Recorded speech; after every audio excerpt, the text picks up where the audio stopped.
Beberapa hari kebelakang Rusia dihebohkan dari upaya Yevgeny Prigozhin bersama dengan tentara bayaran grup Wagner yang melakukan pembelotan. Prigozhin bersama dengan pasukannya berhasil memasuki Rusia Selatan dengan tujuan untuk menyingkirkan kepala Kementerian Pertahanan Rusia. Jadi sebenarnya, siapa tentara bayaran grup Wagner itu?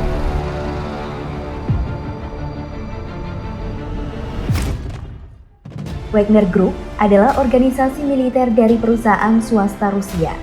Kelompok ini berawal di tahun 2014 saat mendukung pasukan separatis pro-Rusia di timur Ukraina.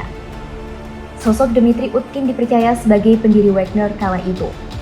Dmitry Utkin adalah seorang mantan perwira militer Rusia berusia 51 tahun. Ia adalah seorang veteran perang Chechnya dan letnan kolonel GRU Badan Intelijen Militer Rusia. Wagner saat itu adalah organisasi rahasia yang beroperasi sebagian besar di Afrika dan Timur Tengah. Awalnya pasukan ini hanya memiliki sekitar 5.000 tentara yang berasal dari veteran resimen elit Rusia. Lalu, Wagner mulai melakukan perekrutan pasukan dalam jumlah besar di tahun 2022 dengan alasan Rusia kesulitan menemukan orang untuk tentara reguler.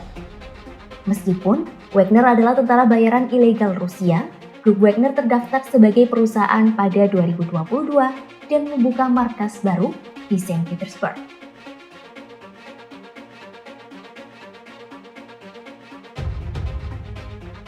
Tentara bayaran ini pertama kali beraksi saat pencaplokan Crimea oleh Rusia pada 2014. Saat itu, Wagner biasanya merekrut veteran tentara yang butuh uang untuk bayar utang. Di Afrika, Wagner Group terlibat saat terjadi konflik sipil di Libya. Rusia mengirimkan peralatan militer termasuk pesawat tempur dan kendaraan lapis baja.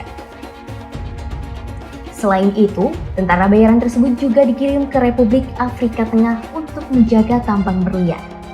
Namun, di sana mereka dituduh mengeksekusi warga sipil, menyerang pasukan penjaga perdamaian PBB, dan menargetkan komunitas Muslim saat Perang Saudara berkecamuk.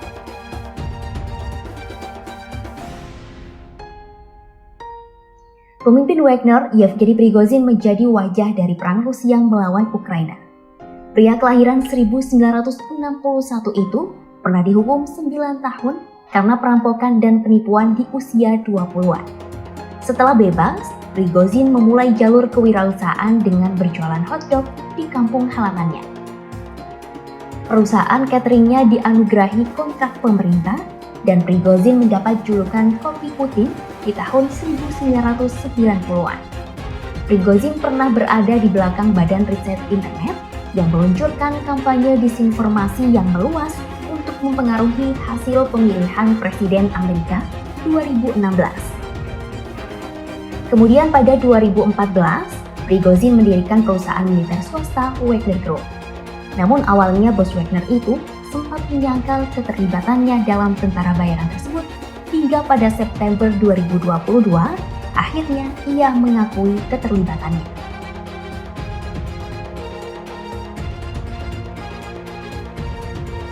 Beberapa bulan terakhir, Prigozhin telah berulang kali menuduh Menteri Pertahanan Rusia, Sergei Shoigu, dan Kepala Tentara di Ukraina, Valery Gerasimov. Prigozhin menyebut kedua sosok tersebut tidak kompeten dan sengaja mengurangi pasokan unit Wagner yang bertempur di Ukraina. Bahkan, Prigozhin beberapa kali secara belak-belakan mengkritik para pemimpin militer Rusia. Terbaru, tentara bayaran Rusia itu menuduh militer Rusia melancarkan serangan rudal mematikan terhadap pasukannya dan bersumpah akan menghukum mereka. Hingga di akhir bulan Juni, Wagner melancarkan aksinya dengan memasuki Rusia Selatan agar bisa menggulingkan pemimpin militer Rusia. Sebelum memutuskan untuk membatalkan upaya kudetanya, grup Wagner berhasil melintas ke Rusia dan memasuki kota Rostov. Wagner menjadi salah satu pasukan yang ditakuti sejak pecahnya perang Rusia-Ukraina. Namanya semakin terkenal setelah Prigozhin dan pasukannya melakukan pemberontakan untuk menggulingkan Menteri Pertahanan Rusia. Meski pada akhirnya Prigozhin menarik pasukannya dan berpindah ke Belarus.